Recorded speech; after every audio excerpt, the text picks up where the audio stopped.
What if everything we think we know about reality is just an illusion? What if the stars above us aren't merely distant suns, but the watchful eyes of beings so advanced they see our planet as nothing more than a carefully curated exhibit? This is the unsettling yet fascinating premise of the alien zoo hypothesis, a theory that suggests Earth might not be the wild, untamed world we believe it to be, but rather a controlled experiment orchestrated by civilizations far beyond our comprehension. Imagine for a moment that humanity isn't the apex of intelligence in the cosmos, but a subject of observation like animals in a cosmic zoo, our every move studied by unseen watchers. It's a thought that bends the mind, but when you start peeling back the layers, the idea isn't as far-fetched as it might seem. Think about how we study wildlife in nature reserves, preserving habitats, observing behaviors, even intervening when necessary to maintain balance. Now flip that perspective. What if we're the ones being observed? The alien zoo hypothesis proposes that advanced extraterrestrial societies might have placed us in a kind of interstellar sanctuary, shielding us from the broader universe while quietly monitoring our development. It's a concept that raises spine-tingling questions. Are the unexplained phenomena in our skies, UFOs, strange lights, even cryptic crop circles, nothing more than routine check-ins from our cosmic zookeepers? And if so, what's the ultimate purpose of this grand experiment? As we venture deeper into this mystery, we'll explore the eerie parallels between this hypothesis and some of humanity's greatest unsolved enigmas. From ancient myths of gods descending from the heavens to modern-day reports of alien encounters. Could these stories be fragments of a truth we're not yet meant to fully grasp? And if the universe is teeming with life far older and wiser than our own, what does that mean for our future? Strap in, because this journey will challenge everything you thought you knew about our place in the cosmos. By the end, you might just find yourself staring at the night sky, wondering who or what is staring back. The idea that we might be living under the unseen gaze of extraterrestrial observers didn't just appear out of thin air. It has roots in decades of scientific speculation and cosmic curiosity. One of the first formal articulations of this eerie concept came in 1973, when astronomer John A. Ball published a groundbreaking paper titled The Zoo Hypothesis. In it, he proposed a chillingly simple explanation for why we haven't made contact with advanced alien civilizations. They're deliberately avoiding us. Not out of fear or indifference, but because they've chosen to observe humanity from a distance, like researchers quietly documenting the behavior of animals in the wild. Ball's theory didn't emerge in a vacuum. It was born from the same burning questions that fueled the Fermi Paradox, the baffling contradiction between the high probability of extraterrestrial life and the stark absence of any evidence for it. If the universe is so vast and ancient, where is everybody? The zoo hypothesis offered one unsettling answer. They're right here, watching. Carl Sagan, ever the visionary, took these ideas even further. He speculated that advanced civilizations might follow a kind of cosmic prime directive, a self-imposed rule against interfering with younger species, allowing them to evolve naturally without outside influence. Think of it like an interstellar version of a nature documentary crew. They film, they study, but they never step into the frame. This wasn't just wild speculation, it was grounded in humanity's own behavior. After all, we've created wildlife preserves to protect endangered species, respecting their autonomy while monitoring their survival. Could a far older, wiser civilization be doing the same with us? But long before scientists put pen to paper, the seeds of this idea were already planted in human culture. Ancient myths across the globe speak of gods or celestial beings descending from the skies, interacting with humanity before vanishing without a trace. The Sumerians wrote of the Anunnaki, the Dogon tribe spoke of amphibious star visitors, and even the Bible describes heavenly watchers. Were these stories merely the fanciful imaginations of early civilizations, or fragmented memories of encounters with our cosmic zookeepers. The more you examine history, the harder it becomes to dismiss the eerie parallels. Even modern UFO sightings fit the pattern, fleeting glimpses of unexplained craft, often vanishing before any real contact is made, as if adhering to some unspoken protocol. What makes the alien zoo hypothesis so compelling isn't just its scientific plausibility, it's the way it reframes humanity's place in the universe. We might not be the masters of our destiny, but subjects in an experiment we don't yet understand. And if that's true, the next question is even more unsettling. When, if ever, will the keepers of this galactic zoo decide it's time to open the gates? The Fermi Paradox cuts to the heart of our cosmic loneliness. If the universe is so unimaginably vast, with billions of planets that could harbor life, why does it feel like we're shouting into an empty void? This unsettling question was first posed by physicist Enrico Fermi back in the 1950s, and it remains one of the most haunting mysteries in science. The numbers alone suggest we should be swimming in alien neighbors.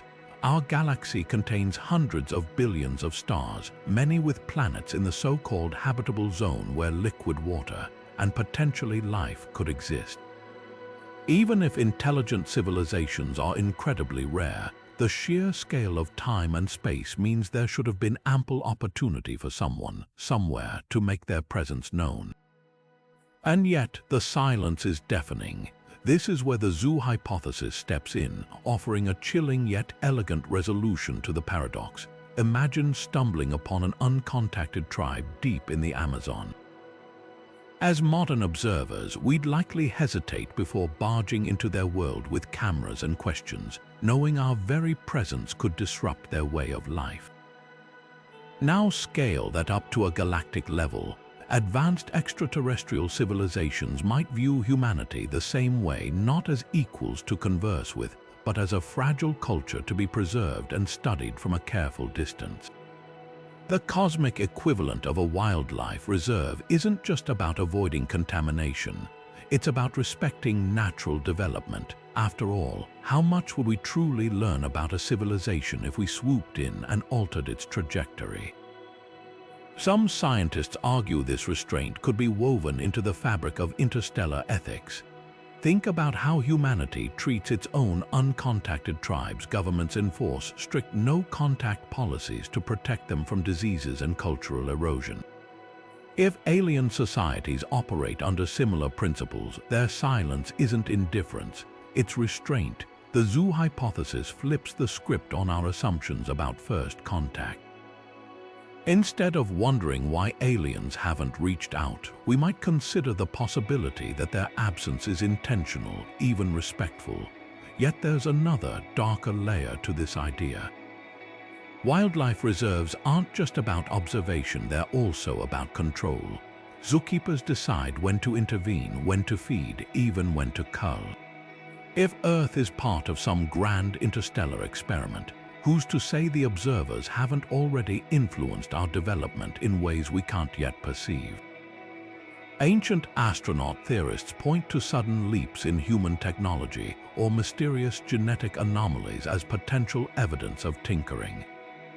Mainstream science dismisses these claims, but the question lingers. If we are in a zoo, are the gates locked for our protection or theirs? The unsettling beauty of the zoo hypothesis is that it forces us to confront our own insignificance while offering a strange sort of comfort. Maybe we're not alone after all, just temporarily quarantined. And if that's true, the real mystery isn't why they're hiding from us, it's what they're waiting for. One of the most compelling arguments for the alien zoo hypothesis lies in the eerie uniformity of cosmic silence. Despite decades of listening with powerful radio telescopes, searching for technosignatures, and scanning exoplanet atmospheres for signs of life, we've detected nothing but static. This isn't just odd, it's statistically improbable.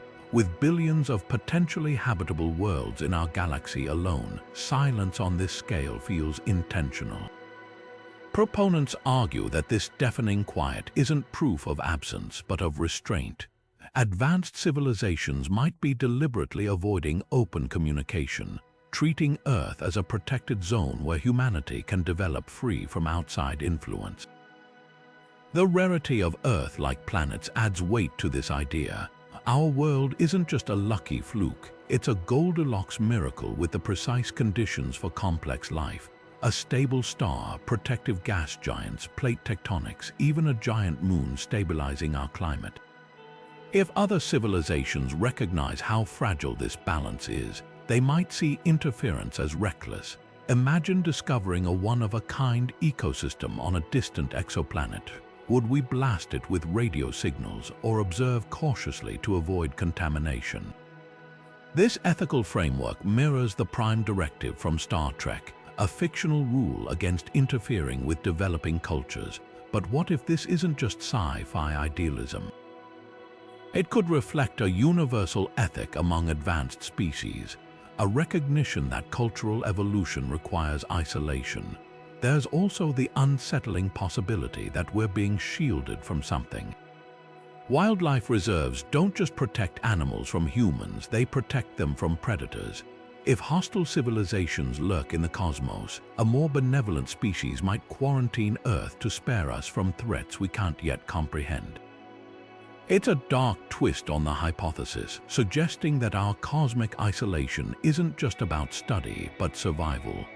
Then there's the Great Filter theory, which posits that some unseen hurdle prevents civilizations from advancing to interstellar travel.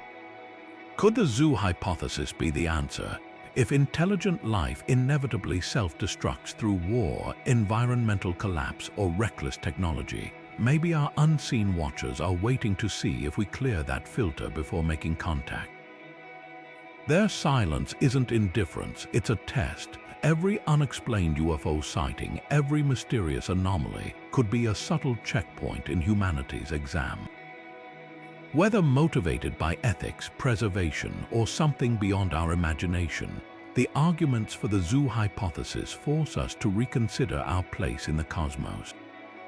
We might not be alone, just intentionally left to grow in quiet like seedlings in a galactic greenhouse. The real question isn't whether they're out there, but what we'd do if the doors of the zoo finally opened. Of course, the alien zoo hypothesis isn't without its critics. For every mind-bending argument in its favor, there are equally compelling reasons to approach it with skepticism, and some of the sharpest pushback comes from the scientific community itself. Take renowned astrophysicist Neil deGrasse Tyson's blunt assessment. The universe is under no obligation to make sense to you. To skeptics, the eerie silence we've encountered isn't evidence of cosmic zookeepers, it's proof of cosmic emptiness. They argue that the simplest explanation, guided by Occam's razor, is often the correct one. If we see no signs of advanced civilizations, it's likely because none exist to find. One major criticism is the glaring lack of tangible evidence. While ancient myths and modern UFO sightings might spark curiosity, they don't hold up under rigorous scientific scrutiny. Anecdotes and blurry videos aren't data, they're puzzles without solutions. Critics point out that human history is littered with cases where mysterious phenomena were later explained by natural causes. Celestial events mistaken for divine signs, weather balloons misidentified as alien craft. Without concrete, reproducible proof, they argue, the zoo hypothesis remains more science fiction than science. Then there's the issue of anthropocentrism, the habit of viewing the universe through a human lens. The idea that advanced civilizations would treat us like specimens in a zoo assumes they think like us, care about us, or even notice us at all. But what if we're just irrelevant? The universe is over 13 billion years old. If other civilizations exist, they might be so far beyond our comprehension that observing humanity would be like us studying bacteria. Or worse, they might not see the point in studying us at all. Skeptics also highlight the staggering logistical challenges of maintaining a galactic zoo. Even with advanced technology, monitoring an entire planet undetected for millennia would require unimaginable resources. Why go to such lengths when simulations or remote probes could gather data without the risk of contamination? And if the goal is truly non-interference, why do UFO sightings, assuming some are genuine, suggest occasional, if fleeting, contact?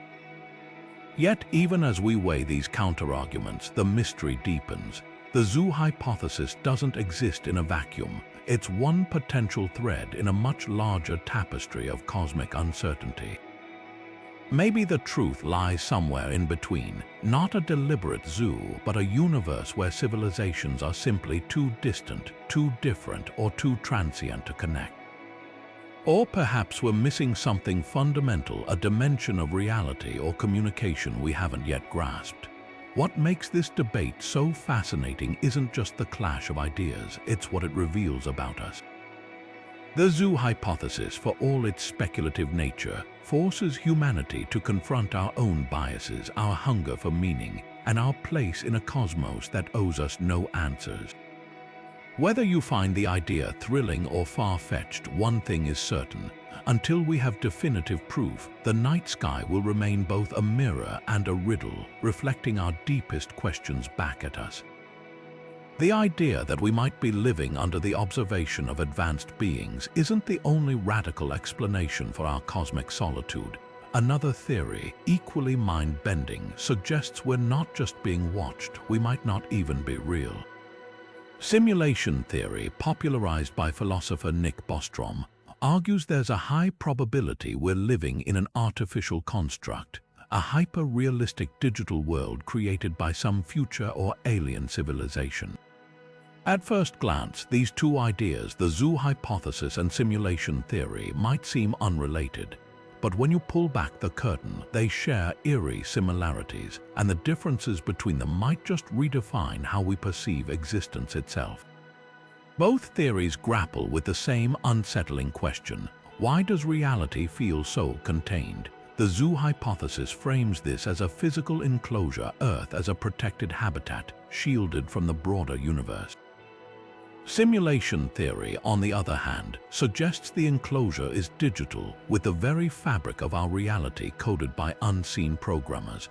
Yet in both scenarios, humanity occupies a carefully controlled environment, watched by intelligences we can't perceive. The parallels don't end there. Ancient myths of creator gods, modern UFO encounters, even glitches in the Matrix, could these all be signs of the same phenomenon, interpreted through different cultural lenses? But the differences are just as striking. The zoo hypothesis assumes our reality is fundamentally real, just manipulated or monitored. Simulation theory throws even that into doubt, implying the stars, the laws of physics, even our memories might be lines of code. Bostrom's famous trilemma lays it out starkly. Either almost all civilizations self-destruct before reaching simulation-capable technology, they choose not to simulate realities, or we're almost certainly living in one. The implications are staggering. If we're in a zoo, our keepers might someday make contact, but if we're in a simulation, the creators could shut it off with a keystroke. Which scenario feels more plausible or terrifying depends on where you focus your skepticism. The zoo hypothesis leans on humanity's own behavior as a template. We preserve and observe lesser species, so why wouldn't a more advanced civilization do the same? Simulation theory, meanwhile, banks on the inevitable trajectory of technology.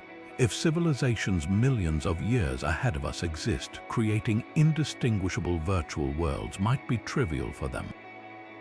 One theory treats us like rare animals, the other reduces us to characters in an alien video game. Perhaps the most chilling overlap is the question of agency. In a zoo, the animals don't choose their fate. In a simulation, the inhabitants might not even know they're simulated. Both theories force us to confront the same existential dread. What if we're not the protagonists of our own story, but side characters in someone else's? Whether we're behind glass or trapped in circuitry, the outcome feels equally humbling. Yet there's one key distinction that might tip the scales. The zoo hypothesis offers a glimmer of hope eventually. The zookeepers might open the door. Simulation theory offers no such promise. If this is all code, there's no guarantee the programmers want us to break free. Or worse, what if we're not the experiment at all, but background noise in a simulation designed for something else entirely? So which feels more likely? The answer might lie in the anomalies we can't explain. UFOs and ancient astronaut lore fit neatly into the zoo hypothesis, while déjà vu and quantum oddities could hint at a simulation seams. Or maybe the truth is something stranger still, a hybrid of both, where the observers are also the architects, and Earth is less a zoo or a simulation than a cosmic diorama, crafted for purposes we can't yet fathom. Whatever the case, one thing is certain: the universe is far weirder than we've been led to believe, and that realization alone changes everything. If recent government disclosures about UFOs, or UAP as they're now officially called, have taught us anything, it's that the sky might not be as empty as we've been led to believe. For decades, sightings were dismissed as misidentifications or hoaxes, relegated to the fringes of conspiracy culture. But in the past few years, something shifted. The Pentagon's declassified videos, congressional hearings, and high-profile whistleblowers like David Grush have forced a startling question into the mainstream. Could these unexplained aerial phenomena be evidence of our so-called zookeepers checking in on their experiment? Take the now famous Pentagon UAP videos released in 2020. Fighter jets locked onto objects performing maneuvers that defied known physics, no visible propulsion, sudden 90-degree turns, speeds that would liquefy human pilots. These weren't blurry dots captured by amateurs. They were recorded by military-grade systems, analyzed by experts, and still left without explanation. If these craft belong to some ultra-advanced human technology, why hasn't that tech revolutionized our world? And if they're not ours, who or what is flying them? When former intelligence officer David Grush came forward, alleging that the US government has recovered non-human craft and even their pilots, it wasn't just a bombshell claim. It was a crack in the door of the cosmic zoo, hinting that the keepers might be closer than we ever imagined. History offers eerie precedents. During the summer of 1952, Washington, D.C. experienced one of the most dramatic UFO flaps on record. Radar operators at Andrews Air Force Base tracked unidentified objects swarming over the Capitol. Jets were scrambled, but the objects outmaneuvered them effortlessly, vanishing and reappearing like ghosts. The Air Force later blamed temperature inversions, an explanation that left pilots and radar technicians openly skeptical. Was this just atmospheric oddity or something else? Eyewitnesses described the objects as glowing orbs moving with unnatural precision. Too many cases like this share a troubling pattern: high strangeness encounters in sensitive airspace, followed by official explanations that never quite add up. The recent shift in government transparency raises another unsettling possibility. If agencies have known about these phenomena for decades, why the sudden willingness to discuss them? One theory suggests that disclosure isn't entirely voluntary. As civilian technology, smartphones, drones, satellite imaging makes the skies harder to control, the old policy of denial might simply be untenable. But there's a darker twist. What if the watchers themselves are nudging us toward awareness? Ancient astronaut theorists point to mythologies where gods reveal themselves gradually, preparing humanity for their presence. Could modern disclosure be a controlled unveiling, orchestrated by the very beings we're trying to understand? Then there's the question of intent. Not all UFO encounters feel observational.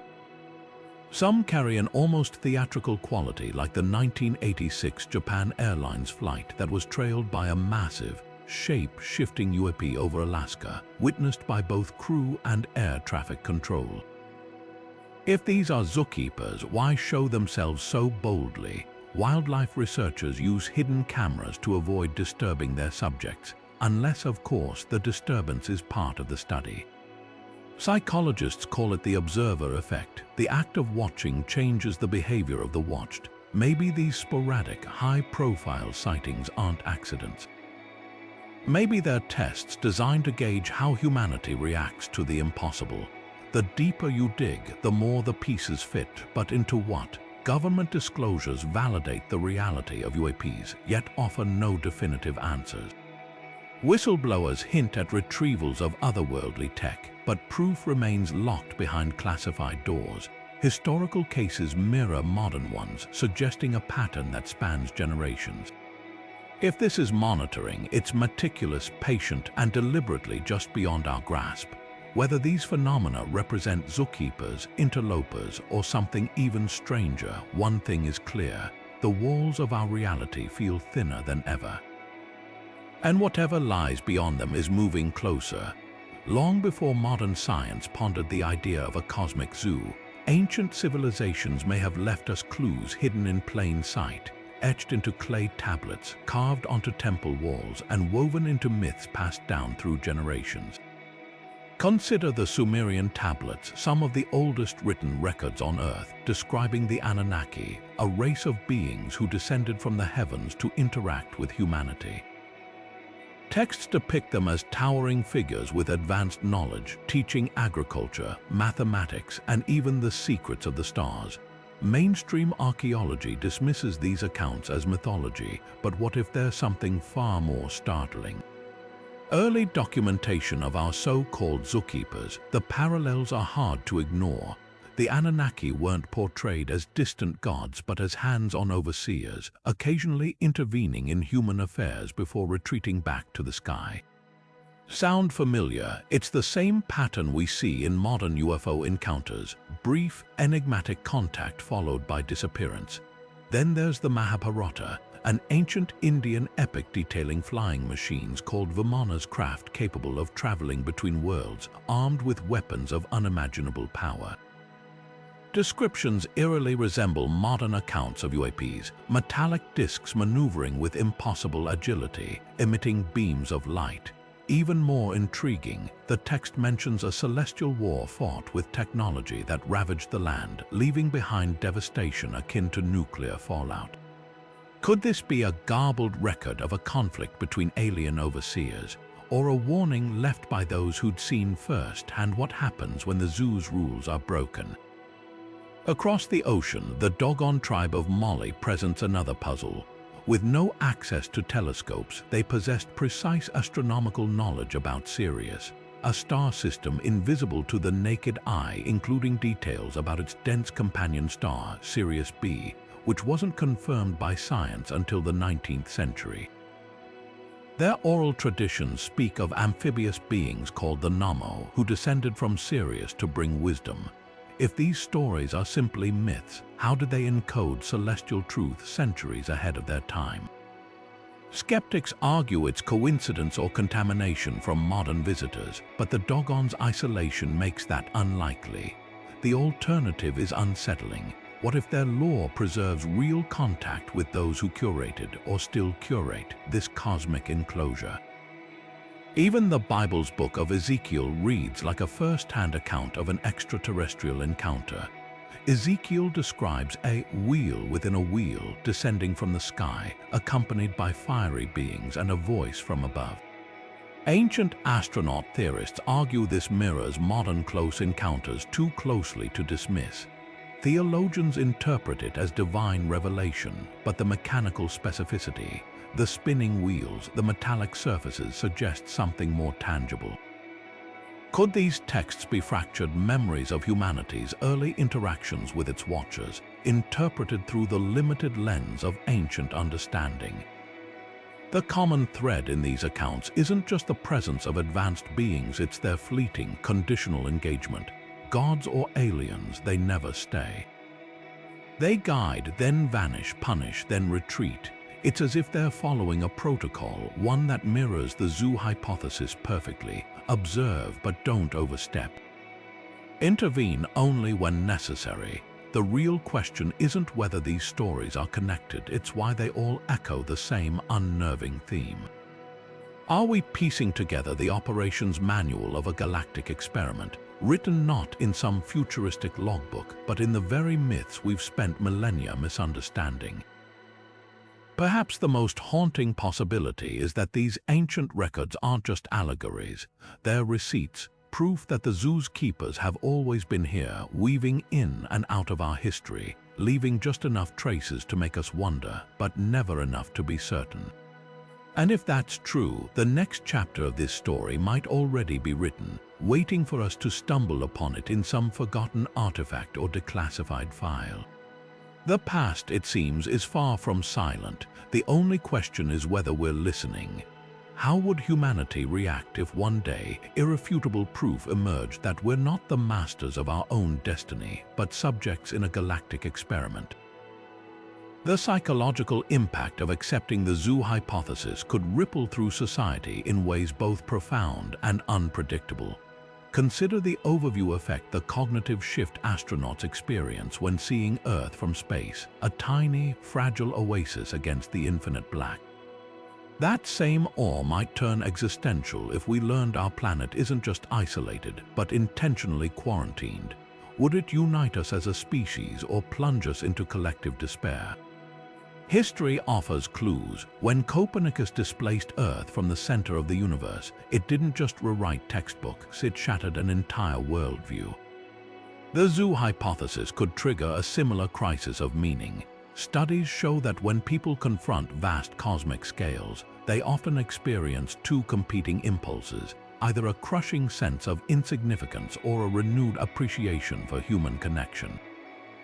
Psychologists call this the small self effect. For some, realizing we're part of something larger, even if that something is an alien experiment, might foster global cooperation.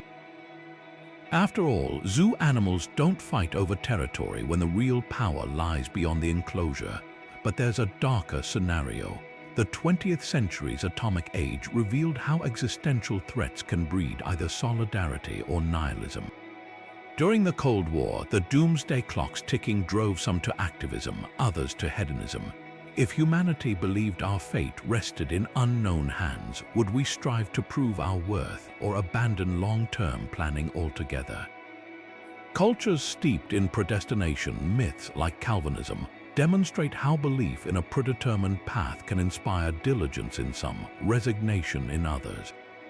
The zoo hypothesis might ignite this same divide on a planetary scale. Then there's the question of agency. Wildlife in a reserve has no say in its future, but humans crave control. Rebellions against perceived overseers are woven into our stories, from Prometheus stealing fire to sci-fi tropes of breaking free from the Matrix. This instinct could manifest as reckless experimentation, accelerating AI, probing black holes, or broadcasting louder into the void despite potential risks. Or it might spark spiritual movements, reinterpreting ancient texts as manuals for communicating with our watchers. Curiously, the mere plausibility of the zoo hypothesis might change us even without proof. The 1961 Brookings Report warned NASA that discovering alien artifacts could destabilize society by undermining human uniqueness. Today, the rise of UFO disclosure has already nudged this door ajar, and the effects are telling.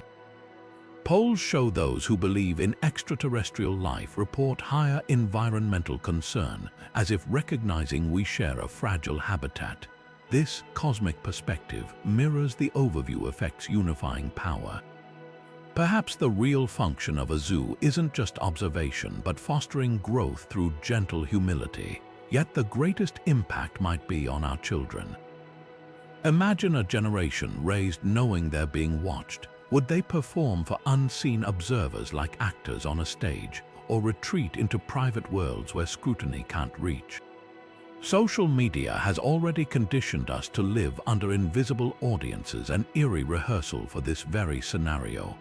The zoo hypothesis could amplify this performative aspect of culture, turning every human achievement into an exhibit label.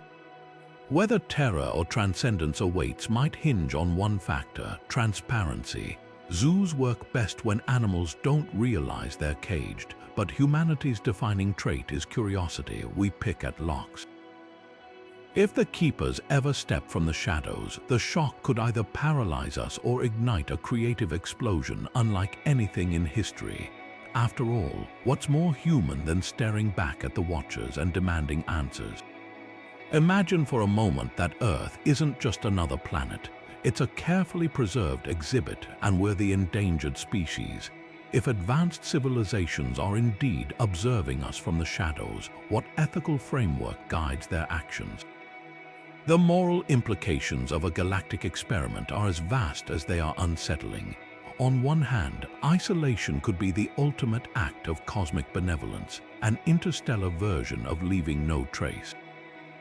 Think of humanity like an uncontacted tribe in the Amazon. Interfering could introduce diseases, disrupt cultural evolution, or expose us to existential threats we're not prepared to face. Wildlife sanctuaries don't cage animals out of cruelty. They shield them from poachers, habitat loss, and their own fragility. Maybe the silence of the universe isn't indifference, it's restraint.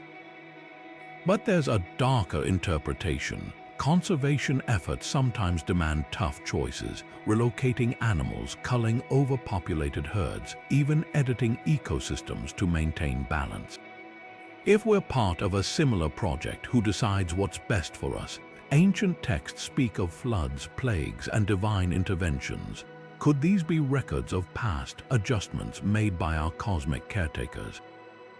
The idea that unseen hands might have shaped human history, nudging us toward certain paths while suppressing others, raises chilling questions about autonomy. Are we free to make our own mistakes, or is every war, every discovery, every leap of progress part of some grand, predetermined design? The panda analogy cuts both ways. In captivity, these bears are fed, bred, and protected, but they'll never truly experience the wild. Their survival comes at the cost of their independence. If humanity is in a similar gilded cage, what are we sacrificing for safety? Space exploration might be limited not by technology, but by invisible barriers. Our cultural development could be subtly guided, our scientific breakthroughs timed to prevent premature access to dangerous knowledge. Even our perception of reality might be curated like animals in a zoo who don't realize their habitat is an artificial construct. Then there's the question of consent. Ethical research on Earth requires informed participation, but humanity has never been asked if it wants to be studied.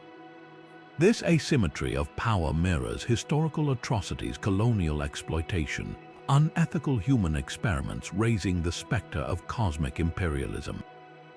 Would a truly advanced civilization impose observation without permission?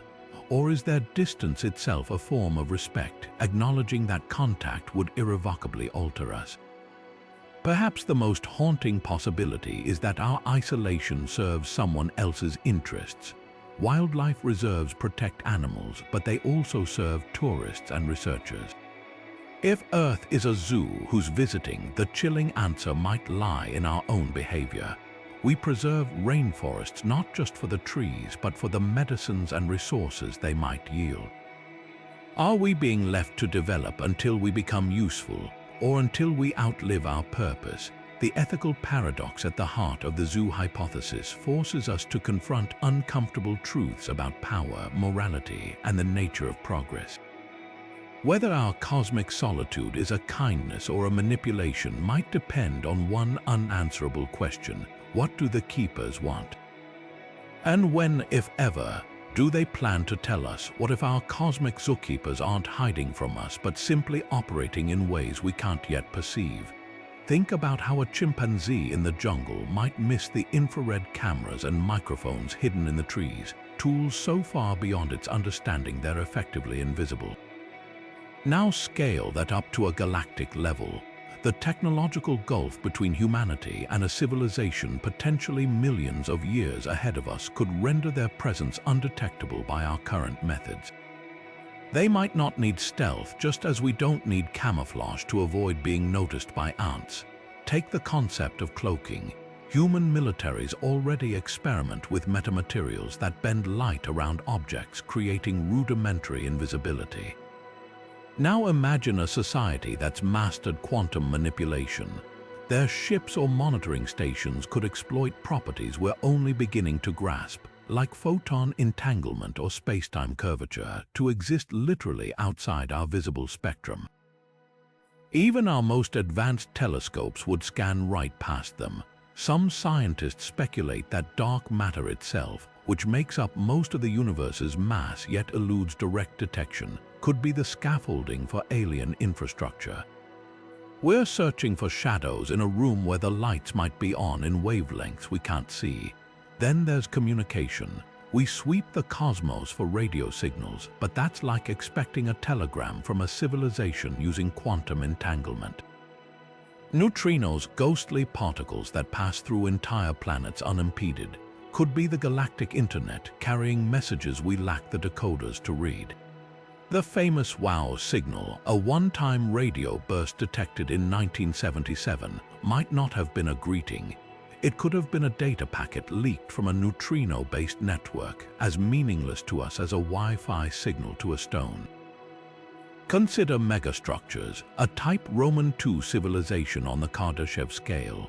One capable of harnessing a star's total energy might build Dyson spheres, vast arrays encircling suns to capture their power. These wouldn't necessarily glow like sci-fi props. Advanced versions could be nearly invisible, radiating waste heat in spectrums our instruments ignore.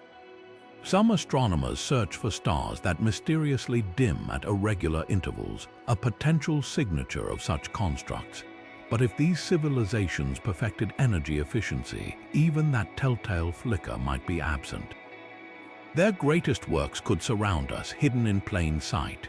The most unsettling possibility involves dimensions. String theory suggests our universe might have 10 or 11 dimensions, most curled up in scales too tiny to notice. A hyper-advanced species could exploit these higher spatial layers like a burglar moving through walls. Our 3D sensors would never detect a probe operating in 4D space any more than a flatlander could perceive a sphere passing through its 2D world. UFOs that appear to defy physics' instant acceleration, shape-shifting, might simply be dipping in and out of dimensions we can't access. The chilling takeaway isn't that they're avoiding us. It's that we might lack the senses to even register their presence. A zoo's glass isn't just a barrier, it's a filter, allowing the animals to see only what the keepers permit. If that's true, the real question isn't whether they're out there. It's what else is happening right beside us, in frequencies and dimensions we're blind to, waiting for the day we finally learn how to look. Throughout history, certain cosmic anomalies have stood out like glitches in reality, events so bizarre they defy conventional explanation. These could be random cosmic static. Or they might be something far more intentional. The WOW signal remains one of the most tantalizing examples, detected in August 1977 by Ohio State University's Big Ear radio telescope. It was a narrowband radio burst so powerful that astronomer Jerry Amon famously scrawled, "Wow," in red ink on the printout. Lasting 72 seconds, the signal appeared to originate near the constellation Sagittarius and matched the expected signature of an artificial transmission. Then, just as suddenly as it began, it vanished, never to repeat. Mainstream astronomy chalks it up to a natural phenomenon, but the precision is unsettling. If this was a cosmic hello, why was it so brief? And if it was just interference, why has nothing like it been detected since? Some researchers suggest it could have been a directed burst, not meant for us, but passing through our solar system like a stray bullet. Others wonder if it was a deliberate ping, the equivalent of a zookeeper tapping the glass to gauge our reaction. Then there's Oumuamua, the first confirmed interstellar object to pass through our solar system. Discovered in 2017, this tumbling, cigar-shaped visitor accelerated in ways gravity alone couldn't explain. Harvard astrophysicist Avi Loeb famously proposed it might be artificial, a light sail or probe from another civilization. Skeptics argue it was just an unusual comet, outgassing in ways we don't fully understand. But the timing is curious. After centuries of watching the skies, humanity develops the technology to detect interstellar objects. And one promptly appears, coincidence or something more. If Earth is an exhibit, Oumuamua could be like a maintenance drone checking the enclosure's integrity, swinging by to ensure the habitat's conditions remain stable before continuing its journey. Even stranger are fast radio bursts or FRB intense millisecond flashes of radio waves from distant galaxies. Some repeat at irregular intervals while others, like the WOW signal, are one-offs. Theories range from colliding neutron stars to alien propulsion systems. But consider this: if you were observing a civilization, wouldn't you want to test their detection capabilities periodically? FRBs could be calibration signals, seeing if we're paying attention. The Lorimer burst, the first FRB discovered, arrived in 2001 with the energy of 500 million suns. And then silence. These bursts follow no discernible pattern, almost as if their purpose isn't communication but assessment. Perhaps the most chilling anomaly is the Black Knight satellite, an alleged object in near-polar orbit since at least the 1960s, rumored to be of extraterrestrial origin. While NASA dismisses it as space debris, amateur astronomers occasionally claim to detect unexplained signals from that trajectory. If real, it could function like a security camera in the zoo's gift shop, always watching, rarely noticed. The debate boils down to intentionality. Are these anomalies cosmic noise or deliberate markers? Wildlife researchers use radio collars and tagged fish to track migrations. Could these phenomena serve a similar function for our hypothetical observers? The universe is under no obligation to make sense to us, but the longer these mysteries pile up, the harder it becomes to dismiss the possibility that someone or something is leaving breadcrumbs. Not to guide us home, but to see if we're smart enough to follow them. The concept of being watched by unseen observers didn't just captivate scientists, it seeped into our stories, shaping some of the most provocative films, books, and TV shows of our time. Take The Truman Show, where Jim Carrey's character lives an entire life under artificial skies, unaware that his world is a meticulously constructed set and his every move broadcast to millions. The film taps into that same primal unease the zoo hypothesis evokes. What if our reality isn't ours at all, but a stage for someone else's entertainment? Truman's gradual awakening mirrors humanity's own dawning suspicion that the cosmos might be hiding more than empty space. Science fiction has long played with these themes, often disguising cosmic zookeepers as gods, programmers, or elusive overseers. In the Twilight Zone episode Stopover in a Quiet Town, a couple wakes up in an eerily perfect town only to discover their toys in a giant alien child's dollhouse. The twist resonates because it mirrors our deepest existential fears. Are we merely playthings for forces beyond our understanding? Even The Matrix, while rooted in simulation theory, borrows from the zoo hypothesis's playbook, presenting humans as unknowing inhabitants of a controlled environment. The red pill isn't just about waking up to code, it's about recognizing the walls of the enclosure. Literature, too, has explored this territory with chilling precision. H.G. Wells' The War of the Worlds flips the script, casting humans as the zoo animals until the Martians decide the experiment is over. More subtly, Arthur C. Clarke's Childhood's End depicts benevolent alien overlords guiding humanity toward an evolutionary leap, but only through carefully managed isolation. These stories work because they force us to confront our vulnerability. A zoo's bars aren't just physical, they're psychological, reminding us that autonomy might be an illusion. Why does this idea grip our collective imagination so tightly? Perhaps because it reflects a truth we've always sensed but struggled to articulate. Ancient myths spoke of gods watching from the heavens. Modern conspiracy theories whisper of shadowy elites pulling strings. The zoo hypothesis bridges these narratives with a sci-fi sheen, offering a framework for our nagging sense of being managed. Films like Dark City and The 13th Floor amplify this dread, showing protagonists who peel back layers of reality only to find more puppeteers. Even comedy isn't immune. Rick and Morty revels in cosmic absurdity, with entire civilizations existing in microverses created for battery power. The joke lands because it exposes the absurd hierarchy of containment. Every zookeeper might be someone else's exhibit. This recursive horror is key to the trope's endurance, the fear that no matter how high we climb, there's always a higher cage. The brilliance of these cultural depictions lies in their ambiguity. They rarely confirm whether the watchers are benevolent, malicious, or indifferent, leaving us to project our own anxieties onto the blank canvas of the cosmos. When Contact ends with Jodie Foster's character unable to prove her interstellar journey, it mirrors humanity's own frustration. The evidence always seems just out of reach. Perhaps these stories persist because they're rehearsals for a revelation we're not yet ready to face.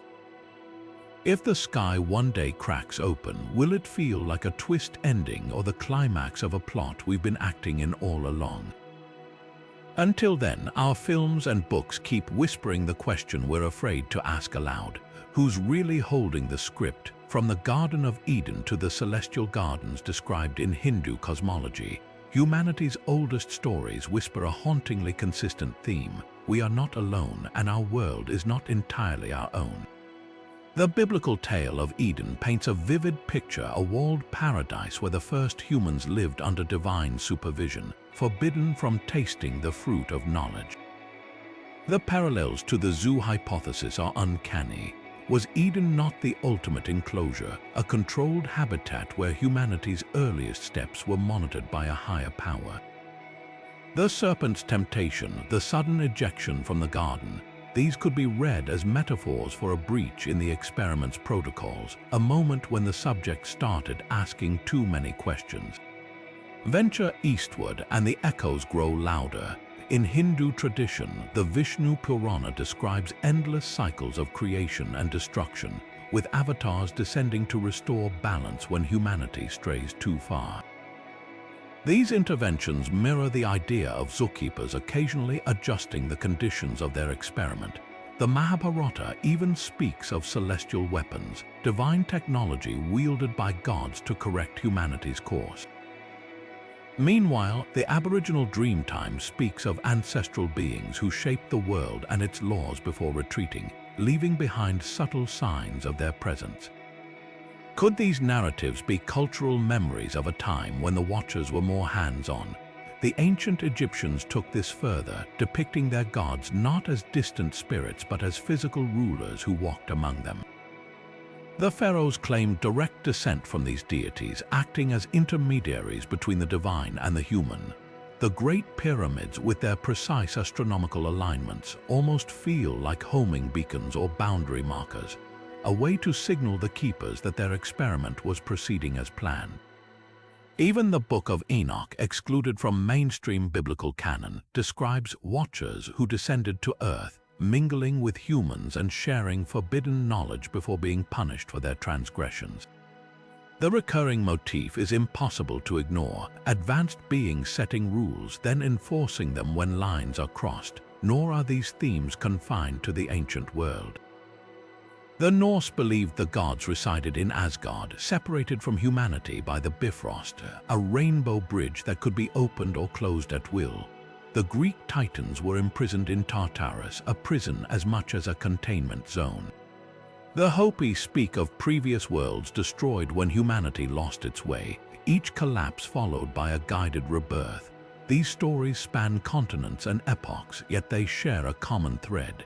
Humanity exists within boundaries set by forces beyond our understanding, and those forces are not indifferent to how we evolve. The sheer consistency of these myths raises a provocative question. Are these simply universal archetypes born from humanity's collective imagination? Or could they be distorted retellings of actual events, fragmented memories of a time when the watchers were more visibly present? Consider how oral histories transform over generations. A spacecraft becomes a fiery chariot, a genetic manipulation becomes the breath of life, a quarantine becomes divine judgment. The details blur, but the core narrative persists. We are not the architects of this world, but its inhabitants.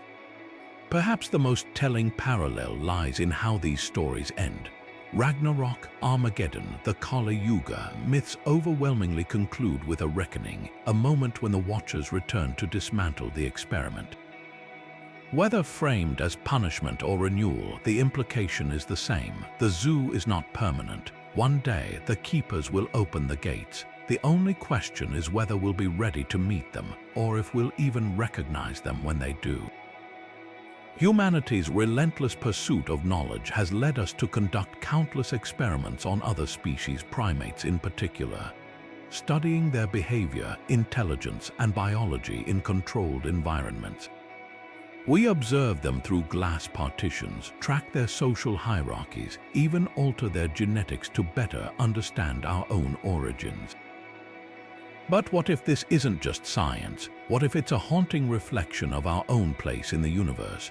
The way we interact with lab animals, especially our closest genetic relatives, might reveal uncomfortable truths about how an advanced civilization could be interacting with us right now.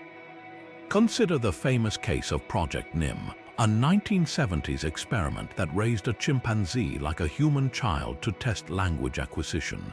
For years, NIM wore clothes, ate at the dinner table, and formed bonds with his caregivers until the study ended abruptly, leaving him confused and abandoned in a cage. The parallels to alleged alien abductions are unsettling. Witnesses often describe being taken aboard ships, subjected to medical exams, then returned without explanation. If true, are these encounters mere scientific curiosity or something darker? The ethical dilemma cuts both ways. We justify animal testing as necessary for progress, but recoil at the thought of being on the receiving end. Then there's the matter of intervention. Wildlife biologists sometimes tag or relocate endangered species actions meant to protect, yet still disruptive. Crop circles and cattle mutilations, often dismissed as hoaxes, follow a similar pattern: brief, inexplicable interference followed by withdrawal. Could these be the extraterrestrial equivalent of placing tracking devices on elephants or drawing blood samples from wolves? The irony is sharp. We deem such practices ethical when we perform them, yet the very idea of being the studied rather than the studiers triggers primal resistance. The most chilling parallel lies in selective breeding. For centuries, we've domesticated animals, guiding their evolution to suit our needs. Dogs bred for companionship, cows for milk production, lab mice engineered for specific traits, all manipulated for human benefit. Now apply that lens to humanity's sudden genetic leap 200,000 years ago, when Homo sapiens appeared with inexplicably advanced cognition. Ancient astronaut theorists argue this wasn't natural selection, but deliberate tampering. Mainstream science scoffs, but the question lingers: if we've played God with other species, who's to say the same hasn't been done to us? Perhaps the most profound takeaway isn't about aliens at all, it's about power dynamics. Every experiment assumes a hierarchy. The observer holds knowledge, the subject is merely data. Recognizing that we might be the subjects flips our understanding of progress, ethics, even free will. Laboratory mice don't consent to mazes, just as Neolithic humans didn't consent to genetic tweaks, assuming such tweaks occurred. The zoo hypothesis forces us to confront whether humanity's greatest achievements are truly ours, or just expected results in a cosmic trial. The moral weight of this realization is crushing. If we resent the idea of being caged, monitored, or altered without consent, what does that say about our own practices? Science fiction often depicts aliens as conquerors or overlords, but the truth might be subtler and more familiar. They could simply be researchers, meticulous and detached, viewing Earth as we view a Petri dish. The real horror isn't that we're powerless in this scenario. It's that we've written the playbook ourselves. For decades, the search for extraterrestrial intelligence, better known as SETI, has scanned the cosmos with radio telescopes, listening intently for whispers in the cosmic static. But this passive approach assumes a critical flaw in the zoo hypothesis, that the keepers of this galactic experiment want to be heard. Imagine whispering into a microphone at a crowded party, hoping someone will answer while everyone else has deliberately muted their own devices. The silence isn't proof of absence, it's protocol. This realization has sparked a fiercer, more contentious strategy. If we're in a zoo, shouldn't we start rattling the bars? Enter METI messaging to extraterrestrial intelligence, the controversial practice of actively broadcasting signals into space rather than just listening. Pioneers like the late astrophysicist Alexander Zaitsev didn't just wait for contact. They launched deliberate transmissions like the 2003 Teen-Age message, beamed toward stars dozens of light years away. The logic is bold. If advanced civilizations are observing but withholding contact, maybe we need to force their hand. It's the equivalent of a chimpanzee suddenly tapping out Morse code on the glass of its enclosure, an act so unexpected the zookeepers have to respond. Yet not everyone agrees this is wise. The debate mirrors humanity's own conservation ethics. When indigenous tribes emerged from isolation during colonial expansion, the results were often catastrophic: disease, cultural erasure, exploitation. Physicist Stephen Hawking famously warned that broadcasting our location could invite predation from civilizations with motives far less benign than scientific curiosity. Dark forest theory, born from Chinese sci-fi but gaining scientific traction, posits that the universe is a lethal jungle where civilizations stay silent to avoid annihilation. In this light, METI isn't just risky, it's naive. If Earth is a zoo, our shouts might not prompt a friendly tour guide, but a vet with a tranquilizer dart. The stakes crystallized in 2017 when the Sonar Calling project blasted a message toward a potentially habitable exoplanet. Critics erupted, comparing it to lighting a flare in a minefield. Even METI proponents admit the gamble. Humanity might be the equivalent of a zoo animal suddenly brandishing a knife. Would the keepers intervene to protect us or from us? History offers grim precedents. When wolves began preying on livestock, humans didn't negotiate, we eradicated them. When lab rats escape, they're recaptured or terminated. The unspoken fear is that our first contact might not be a handshake but a quarantine. Perhaps the truth lies somewhere between silence and recklessness. Passive listening assumes we're powerless. Aggressive messaging risks calamity. But there's a third path: subtle, deliberate provocations designed to test the zoo's boundaries without breaking them. Projects like Breakthrough Listen now scour not just radio waves but optical and infrared signals, hunting for probes, megastructures, or even surveillance artifacts hidden in our solar system. Others propose xenoarchaeology, scanning Earth's own ancient rocks for tampering. If we're an experiment, evidence might be buried in plain sight. The deeper question isn't technical but psychological. SETI caution reflects humility, METI boldness mirrors desperation. Both approaches reveal humanity's unsettled relationship with the idea of being watched. Are we content as exhibits, or do we demand a dialogue? The answer may hinge on whether curiosity is our greatest strength or the flaw that dooms the experiment. Human evolution is full of puzzling leaps that don't neatly fit the gradual pace of natural selection. Take our brain size. In just 2 million years, it tripled, an explosive growth spurt unmatched by any other primate. Most evolutionary changes crawl over millennia, yet Homo sapiens emerged with cognitive abilities so advanced they still defy full explanation. This isn't just a minor anomaly, it's like finding a jet engine in the middle of the Stone Age. Some researchers argue this acceleration points to something unnatural. Ancient astronaut theorists go further, suggesting our sudden mental upgrade wasn't random mutation, but deliberate intervention, genetic tweaking by advanced beings who saw potential in a clever ape. The fossil record deepens the mystery. Around 200,000 years ago, Homo sapiens appeared with a suite of traits that seem almost engineered: refined tool use, symbolic thought, complex language.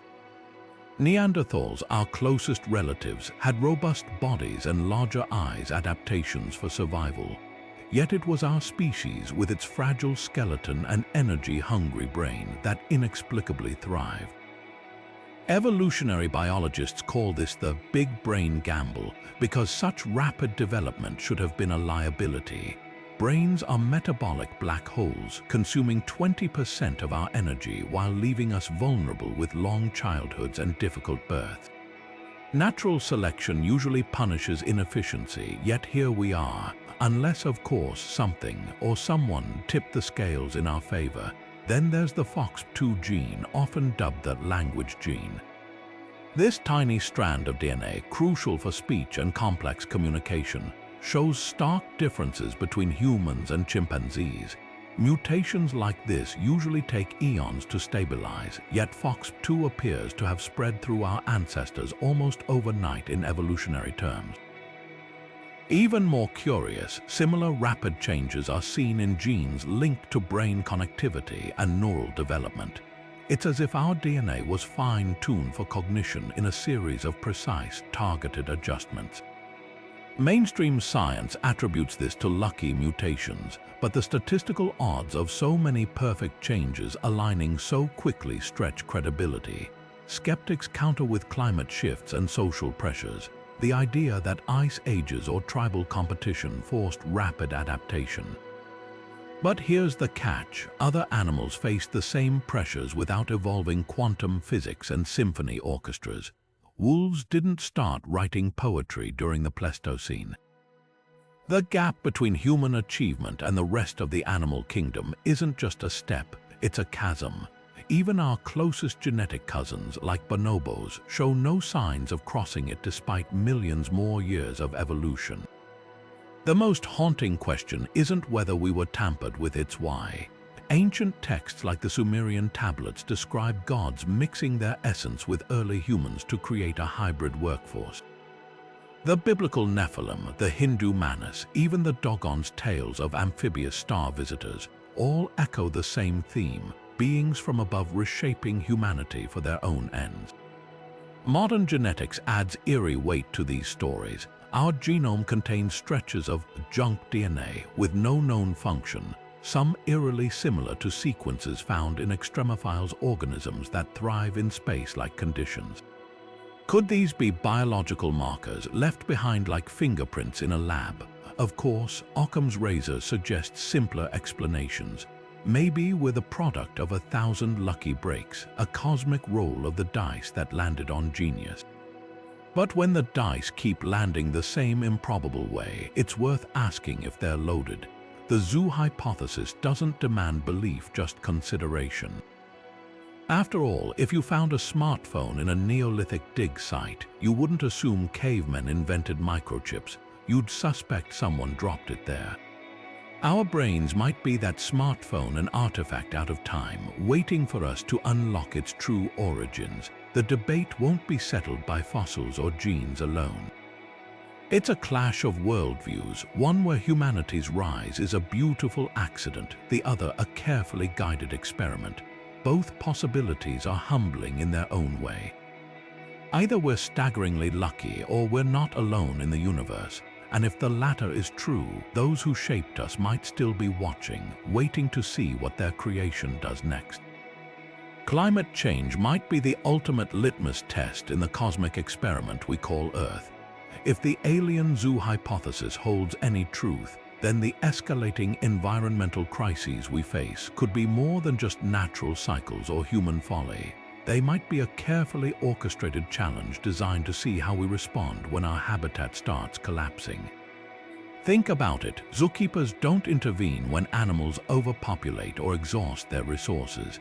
They wait, observing whether the species can adapt or if it will spiral into self-destruction. Now apply that to humanity. Rising temperatures, collapsing ecosystems, extreme weather, these aren't just random disasters. They could be the walls of our enclosure closing in, forcing us to prove whether we're capable of stewardship or doomed to repeat the mistakes of every other civilization that consumed itself into oblivion.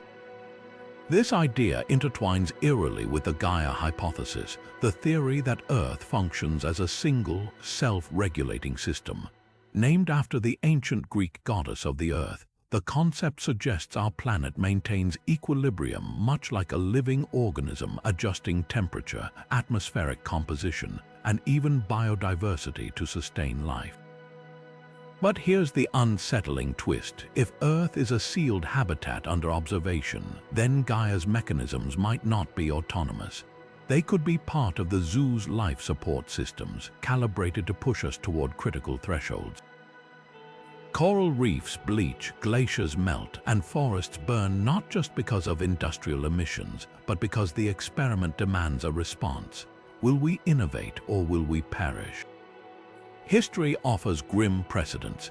Easter Island civilization collapsed after deforesting its limited environment. The Mayans overexploited their resources until drought shattered their empire. These weren't just societal failures, they were stress tests in microcosm, showcasing what happens when a culture ignores its enclosure's limits. Now the scale is global. The keepers, if they exist, aren't just watching a single island or civilization.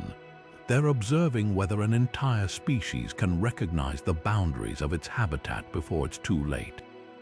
The counterargument, of course, is that climate change is purely anthropogenic, a self-inflicted crisis with no cosmic strings attached.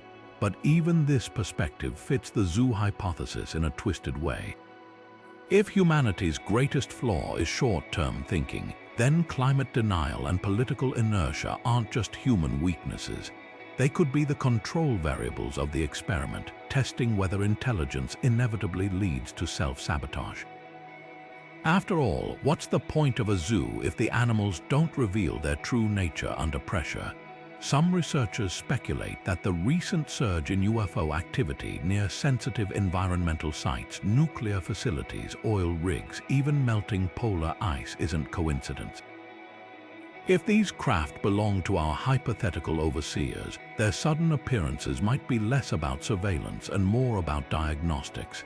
Like scientists noting a spike in a Petri dish's toxicity, they could be gauging whether the experiment is nearing its failure point. Alternatively, their presence might be a nudge, a silent reminder that the clock is ticking. The frightening beauty of this framework is that it doesn't require aliens to be malevolent. Even benevolent zookeepers would understand that some species thrive only when faced with existential threats. Wolves reintroduced to Yellowstone didn't just survive, they transformed the entire ecosystem for the better. If humanity is to pass this test, the solution might not be waiting for divine intervention, but proving we can rewrite our own fate. Either way, the planet's fever isn't just a warning. It's the ultimate test, and the keepers are grading in real time. Quantum mechanics doesn't just challenge our understanding of reality, it shatters it. At the subatomic level, particles behave in ways that defy common sense, existing in multiple states simultaneously until measured, as if the very act of observation forces them to choose. This observer effect is more than a scientific curiosity, it's a potential clue that the fabric of reality itself might be responsive, even malleable. What if this quantum weirdness isn't a glitch in nature, but a feature of a controlled environment? A cosmic zoo wouldn't need physical bars or force fields to contain its subjects. The walls could be woven into the laws of physics themselves, invisible until you probe too deeply. The holographic principle takes this idea even further. Proposed by physicist Leonard Susskind, it suggests that our three-dimensional universe might be a projection of information encoded on a two-dimensional surface, like a cosmic version of a smartphone screen rendering a 3D game. If true, this could explain why quantum particles seem to know when they're being watched. They're not independent entities, but pixels in a simulation, reacting to the commands of whatever or whoever is running the program. The implications are staggering. A holographic universe wouldn't just be a container for life. It could be the very infrastructure of the zoo, with built-in limits to prevent its inhabitants from seeing beyond the illusion. Consider the double-slit experiment, a cornerstone of quantum mechanics. When unobserved, particles act like waves, passing through both slits simultaneously and creating an interference pattern. But the moment scientists set up detectors to observe which slit a particle takes, the wave behavior collapses into a single, definite path. It's as if reality prefers ambiguity until forced to commit, a trait that makes perfect sense if our universe is designed to balance transparency with control. Ancient mystic traditions often described reality as a veil or illusion. Modern physics might be stumbling onto the same conclusion, just with equations instead of allegories. Even time itself could be part of the enclosure. Quantum entanglement allows particles to influence each other instantly across vast distances, seemingly faster than light. Einstein called this spooky action at a distance, but in a holographic framework, it's less spooky and more algorithmic, like two characters in a video game reacting to each other because they share the same underlying code. If space and time aren't fundamental but emergent properties, as some theorists argue, then the zookeepers wouldn't need to be out there in the cosmos. They could exist outside space-time entirely, manipulating the simulation from a dimension we can't perceive. The real kicker, we might never be able to prove any of this. If the zoo is programmed to prevent its inhabitants from detecting the programming, every experiment we devise could simply return more layers of the illusion. It's like a fish trying to understand water. The medium is everywhere, yet invisible to the one trapped within it. Quantum physics doesn't just hint at the limits of human perception. It suggests those limits might be deliberate, a cosmic version of parental controls set by intelligences we can't yet comprehend. So where does that leave us? If the universe is a hologram or a simulation or a carefully crafted habitat, the most profound discovery wouldn't be finding the walls. It would be realizing the walls were designed to be found, but only by those who have evolved enough to ask the right questions. Until then, the quantum realm remains both our greatest clue and our most tantalizing dead end, a hall of mirrors where every reflection seems to whisper, "Look closer." But never too close. Time moves differently when you're not bound by the same rules of physics we take for granted. Imagine an alien civilization so advanced, their perception of time makes our entire history feel like a brief afternoon.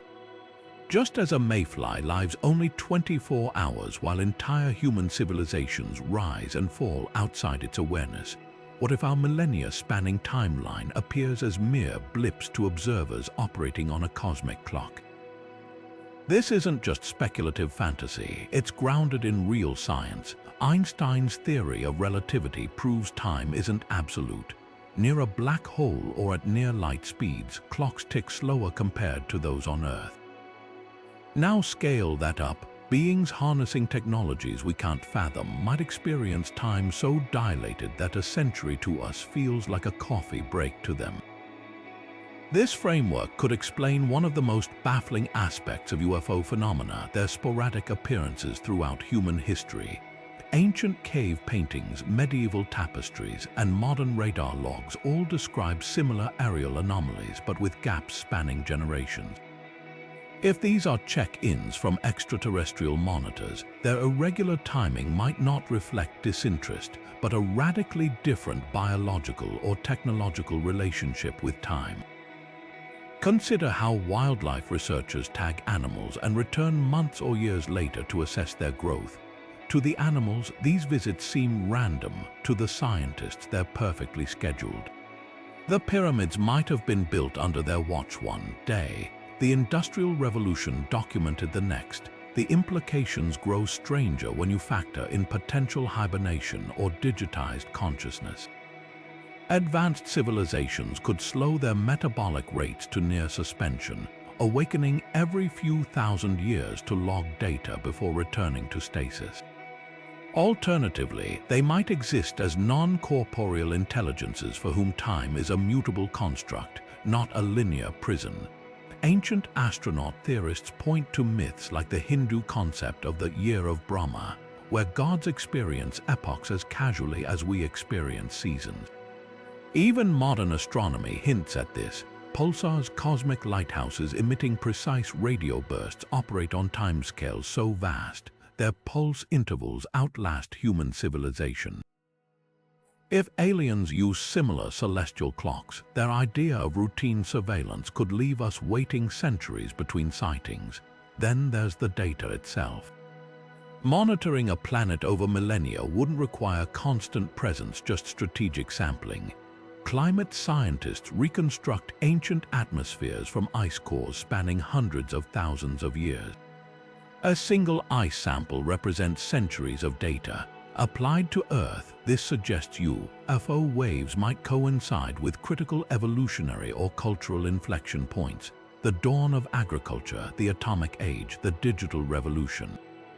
The long gaps between events, to the observers, it's simply efficient research. But the most unsettling possibility isn't their perception of time, it's ours. Human brains evolved to track days, seasons, lifespans. We're blind to processes unfolding over centuries, like continental drift or genetic drift. What if the visitors aren't intermittent at all, but ever present, their movements too slow or too fast for us to register? Like ants unaware of a botanist meticulously tending a garden above them, we might be embedded in an experiment operating on a timescale we literally cannot see. The truth could be staring us in the face, if only we could perceive time through the eyes of the watchers. The story goes like this. On a winter night in 1954, President Dwight Eisenhower vanished from public view for several hours, officially for emergency dental surgery. But conspiracy theorists insist the truth was far stranger. They claim Eisenhower wasn't in a dentist's chair but at Holloman Air Force Base, signing a secret treaty with extraterrestrial visitors. According to leaked documents and whistleblower testimonies, this wasn't just a handshake agreement. Allegedly, the deal granted aliens permission to abduct humans and study them in exchange for advanced technology, an interstellar bargain with consequences we're still grappling with today. Official records dismiss the tale as pure fantasy, but the persistence of these claims raises a darker question. If governments were hiding contact with otherworldly beings, would they ever admit it? The Eisenhower narrative gained traction thanks to figures like Philip Corso, a retired Army officer who claimed in his book The Day After Roswell that he'd personally overseen the reverse engineering of alien tech recovered from the infamous 1947 crash. Corso's accounts, though disputed, paint a picture of a shadowy Cold War arms race not just against the Soviets, but against forces beyond Earth. Other whistleblowers, like former Pentagon official Luis Elizondo, have stopped short of confirming treaties but hint at compelling evidence that governments have long known more about UFOs than they've shared. The common thread in these leaks isn't hard evidence, but a pattern of secrecy that fuels suspicion. Why classify files on aerial phenomena for decades unless they contain something world-altering? Skeptics counter that these stories thrive on vagueness. The Eisenhower Treaty relies on unnamed sources, disputed memos, and the president's unaccounted hours, a flimsy foundation for such an extraordinary claim. Even UFO researchers are divided. Some argue that disinformation campaigns intentionally muddle the truth, blending real incidents with outlandish fictions to discredit legitimate inquiry. After all, the CIA once manipulated UFO reports as cover for spy plane tests during the Cold War. Could the alien treaty myth be another smokescreen, designed to bury real secrets in a circus of conspiracy? Yet the sheer volume of similar claims is harder to dismiss.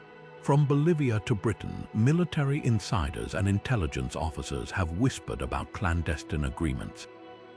In Brazil, a colonel swore under oath that his unit recovered a crashed UFO in 1996 and was ordered to hand it over to American agents. In Canada, former Defense Minister Paul Hellyer publicly declared that aliens have visited Earth and that governments are withholding energy technologies that could end our dependence on fossil fuels. These accounts, scattered across continents and decades, suggest either a global delusion or a global cover-up.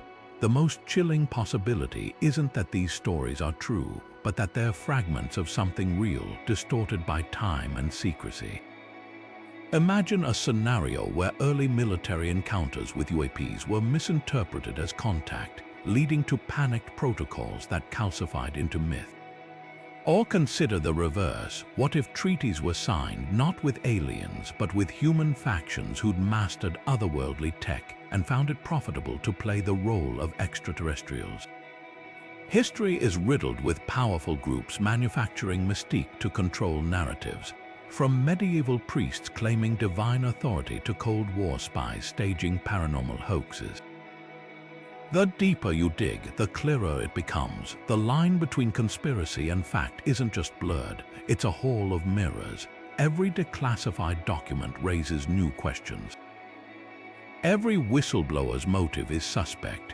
What remains undeniable is the appetite for answers and the growing sense that those answers, whatever they are, won't be found in press releases or official denials. The truth, if it's out there, is still hiding in the shadows, and the longer it stays there, the louder the whispers of Eisenhower's midnight meeting will grow. If every choice we make feels like our own, but the boundaries of our world were drawn by unseen hands, does free will even exist? Or is it an illusion carefully crafted to make the experiment feel real? This is the philosophical abyss the alien zoo hypothesis forces us to stare into. On one side, determinism argues that every decision, from what we eat for breakfast to the careers we pursue, is the inevitable result of prior causes, a chain stretching back to the zoo's architects. If they control the environment, the resources, even the genetic potential of their subjects, how much agency do we truly possess? It's like lab mice choosing which corner of their cage to sleep in, unaware the maze was designed long before they were born. Yet existentialism pushes back fiercely. Thinkers like Jean-Paul Sartre insisted that even in confinement, meaning is forged through action. Prisoners in concentration camps, he noted, could still choose defiance or dignity amidst unimaginable constraints. Apply this to the cosmic enclosure. If our watchers gave us self-awareness, they also gave us the torment and triumph of questioning our place. The very act of debating whether we're in a zoo might be the ultimate rebellion, a refusal to accept predetermined roles. Ancient Stoics practiced this daily, focusing not on their chains but on how they rattled them. But here's the haunting middle ground. What if our autonomy is a controlled variable? Zookeepers wouldn't want listless subjects. They'd need vibrant, problem-solving creatures to make the data meaningful. In this light, free will isn't an all-or-nothing proposition, but a spectrum. We might have the illusion of choice within limits, like characters in an open-world video game free to explore, but never beyond the map's edge. Modern psychology echoes this. Our decisions are shaped by invisible frameworks, culture, biology, even the architecture of our cities. Now magnify those influences to a cosmic scale, and the question shifts from "are we free?" to "how much freedom is part of the design?" History's greatest leaps often blur the line between innovation and inevitability.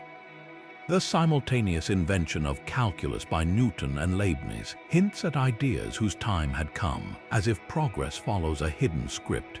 The Industrial Revolution didn't emerge in isolation, but from converging pressures: population growth, fossil fuel access, and colonial exploitation. Were these societal tipping points organic, or subtly nudged by watchers ensuring their experiment stayed on schedule?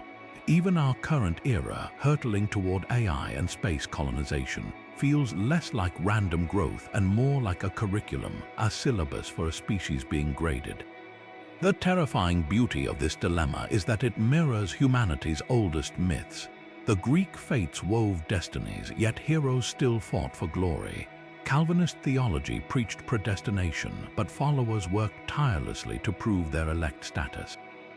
These paradoxes suggest a profound truth. Perhaps the purpose of the zoo isn't to control us, but to study how we wrestle with the idea of control. A rat in a maze never questions the walls, but we do. And that act of questioning, of staring into the void and demanding answers, might be the one variable the keepers can't predict. So where does that leave us? Clinging to Sartre's declaration that man is condemned to be free, even if that freedom exists inside someone else's lab, the walls might be real, but the way we push against them, that's entirely ours. And if there's any solace in this cosmic uncertainty, it's that the most fascinating experiments are the ones where the subjects start writing back. Humanity's greatest ambitions, Mars colonies, interstellar arcs, Dyson swarms, all hinge on one audacious assumption: that we're free to expand beyond Earth. But what if every rocket we launch, every planet we target, is just part of the experiment? The zoo hypothesis doesn't just question whether we're being watched, it forces us to confront whether escape is even possible. Consider our current technological trajectory. Private companies now promise lunar bases within the decade, while NASA eyes a sustained Mars presence by the 2040s. These aren't sci-fi fantasies, they're budgeted projects with hardware in development. Yet for all our progress, we've barely scratched the surface of our own solar system, let alone the galaxy. Is this because space is unimaginably vast, or because something keeps us on a carefully measured leash? History offers sobering precedents. During the Cold War, both superpowers tested atomic bombs in space, only to abruptly stop after high-altitude explosions triggered unforeseen electromagnetic pulses. Coincidence, maybe, but what if those tests inadvertently tripped some kind of containment protocol? Astrophysicist James Annes proposed the Eastivation hypothesis, suggesting advanced civilizations might deliberately delay interstellar expansion to avoid overheating the universe with waste energy. It's a tantalizing thought. Our stalled progress could reflect not technological limits, but silent enforcement of cosmic zoning laws. The counter-arguments are just as compelling. Breakthrough Starshot aims to send gram-scale probes to Alpha Centauri at 20% light speed using laser propulsion. If successful, it would prove that interstellar travel, at least for tiny payloads, is within reach. But here's the catch: scaling this up for human passengers would require energy outputs dwarfing our entire planetary consumption, which raises an eerie possibility. Maybe the zoo's boundaries aren't physical barriers, but economic ones calibrated so that only certain types of expansion are feasible. Like lab rats given just enough puzzle-solving ability to navigate mazes, but never enough to pick the locks. Then there's the darker scenario: active suppression. UFO reports frequently describe encounters near nuclear facilities, with some military personnel claiming unexplained shutdowns of missile systems. The infamous 1967 Malmstrom FB incident saw 10 Ike bombs simultaneously disabled as unidentified objects hovered nearby. If these accounts hold any truth, the message seems clear: certain technologies trigger. Attention! Not all researchers buy into the alien arms control narrative, but the pattern is unsettling. A civilization capable of interstellar monitoring would likely have safeguards against species stumbling into destructive capabilities, whether to protect us or themselves. The most chilling constraint might be biological. Humans evolved for Earth's gravity, radiation levels, and day-night cycles. Even Mars' weaker gravity could cause irreversible muscle atrophy and bone loss over time. Generation ships might fail not from technical flaws, but because our bodies weren't designed for decades in zero-G. This raises a haunting question: did our watchers engineer us to be planetary homebodies? Evolution favors adaptations for specific environments, but the speed at which we hit biological walls in space seems suspiciously convenient, like a terrarium designed so its inhabitants never outgrow their enclosure. Yet against these grim possibilities, hope persists in quiet revolutions. CRISPR gene editing might one day engineer space-adapted humans. quantum propulsion concepts could bypass conventional fuel limits. Some theorists even speculate that mastering consciousness itself, through advanced meditation or brain-computer interfaces, could let us expand without physically leaving. The zoo's walls, if they exist, might be more mental than material. After all, the greatest prison is one whose bars you can't see, or worse, don't believe in. The ultimate test may come not from our engineers but our philosophers. If freedom is measured by how far we push against perceived limits, then the mere act of questioning our containment is its own kind of breakout. Whether through rockets, genes, or sheer curiosity, humanity has always thrived by testing fences.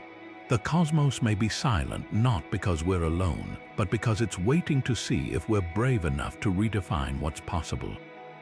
And that's an experiment no cage can contain. The cosmos isn't just silent, it feels like a deliberate hush, as if the universe itself is holding its breath. While the zoo hypothesis suggests we're being quietly observed, other solutions to Fermi's paradox paint far more sinister portraits of cosmic loneliness. Take the dark forest theory, a chilling framework popularized by Chinese sci-fi writer Liu Cixin. Imagine the universe as a vast, pitch-black woodland where every civilization is a hunter, armed and terrified. The moment one reveals its location, it's met with annihilation. In this ruthless paradigm, advanced species don't just ignore us, they're actively hiding, suppressing any signs of life to avoid attracting predators. It's survival of the most paranoid, where the only safe move is to stay silent and strike first. The dark forest's logic is cold but compelling. Any civilization that broadcasts its presence risks encountering something far more advanced and hostile. Human history is littered with cautionary tales, the fate of uncontacted tribes ravaged by disease after encountering outsiders, or species wiped out by invasive predators. Scale that up to a galactic level and silence becomes self-preservation. Even our own SETI efforts could be seen as reckless shouting into the void. If the dark forest is real, every radio signal we've ever sent might be a flare in the night, marking Earth as a target. Yet there's a glaring flaw in this nightmare scenario. If every civilization is so ruthlessly defensive, why hasn't Earth been preemptively sterilized? We've been leaking radio waves and atmospheric biosignatures for over a century, plenty of time for a wary hunter to lob a relativistic kill vehicle our way. The fact that we're still here hints that the forest might not be as densely lurked as the theory suggests. Unless, of course, we're simply too primitive to register as a threat. Like ants in a firing range, unnoticed beneath the concern of snipers, then there's the rare Earth hypothesis, which takes a different tack entirely. It posits that complex life is vanishingly uncommon because planets like ours, with stable orbits, plate tectonics, and a protective moon are cosmic lottery winners. In this view, the silence isn't malice or monitoring, it's emptiness. We're not being ignored or quarantined, we're genuinely alone. The rare Earth argument leans on brutal statistics. Even with billions of exoplanets, the number of variables needed for intelligent life might reduce the odds to near zero. It's a humbling thought, but one that clashes with the sheer scale of the universe. With trillions of galaxies, each hosting billions of stars, declaring Earth unique feels almost narcissistic. A gentler alternative is the transcension hypothesis proposed by futurist John Smart. It suggests advanced civilizations don't colonize stars because they've moved beyond physical expansion. Instead, they've digitized their consciousness, vanishing into black holes or quantum substrates to escape entropy. The universe's silence, then, isn't a zoo or a battlefield, it's a retirement home. Older species have simply graduated to realms we can't perceive, leaving behind the crude matter-bound newcomers like us. It's a poetic idea, but one that raises its own paradox. If transcendence is inevitable, why haven't we found even a single civilization in the messy, pre-digital phase? Amid these competing frameworks, the zoo hypothesis stands apart, not because it's provably true, but because it balances dread with a strange kind of hope. The dark forest is a Hobbesian nightmare. The rare earth is isolating. Transcension feels like cosmic abandonment, but the zoo, it offers a middle ground. We might not be alone, and we might not be doomed. Instead, we could be in a kind of stellar incubator, shielded until we're ready to join the broader galactic community. It's the only solution to Fermi's paradox that positions humanity not as a target, a fluke, or a dropout, but as something worth preserving. The comfort of the zoo hypothesis isn't just in its optimism, but in its mirror to our own behavior. We protect endangered species, preserve uncontacted tribes, and create wildlife reserves. If advanced civilizations follow similar ethical arcs, our cosmic solitude might not be a warning. It could be a sign of maturity on their part. The universe's silence isn't indifference, it's patience, and that changes everything. Because if we're in a zoo, the gates might one day open not because we've screamed loud enough to be heard, but because we've grown wise enough to be trusted. The idea that we might be living in a carefully curated cosmic enclosure isn't just science fiction, it's a theory that lingers in the space between chilling possibility and eerie plausibility. From the silence of the stars to the strange phenomena that defy explanation, the zoo hypothesis forces us to confront a humbling truth. We may not be the apex of intelligence in the universe, but subjects in an experiment far grander than we can fathom. Ancient myths whisper of watchers from the skies, modern governments grapple with inexplicable aerial encounters, and quantum physics hints at a reality more malleable than we ever imagined. The evidence, though circumstantial, weaves a tapestry too consistent to dismiss outright. But here's the twist: this isn't a reason for fear. If anything, the zoo hypothesis offers a strange kind of comfort. In a universe that could be indifferent or hostile, the idea that advanced beings might be preserving us, guiding us, or even just studying us suggests something profound: we matter. Our struggles, our discoveries, our very existence could hold significance beyond our comprehension. Whether these watchers are benevolent caretakers, detached scientists, or something else entirely, their presence, real or imagined, challenges us to rise to the occasion. To prove, if only to ourselves, that we're more than just specimens under glass. So tonight, when you step outside and gaze up at the stars, let the question linger in your mind. Not just are we alone, but are we being seen? The answer might not come tonight or even in our lifetimes, but the act of asking is what sets us apart. It's the spark that could one day illuminate the truth behind the cosmic curtain. Until then, the mystery remains and the conversation continues. Drop your thoughts in the comments. Do you think we're part of a grand experiment, or is the universe simply indifferent? And if you're hungry for more cosmic mysteries, don't forget to subscribe. The universe is full of secrets, and we're just getting started.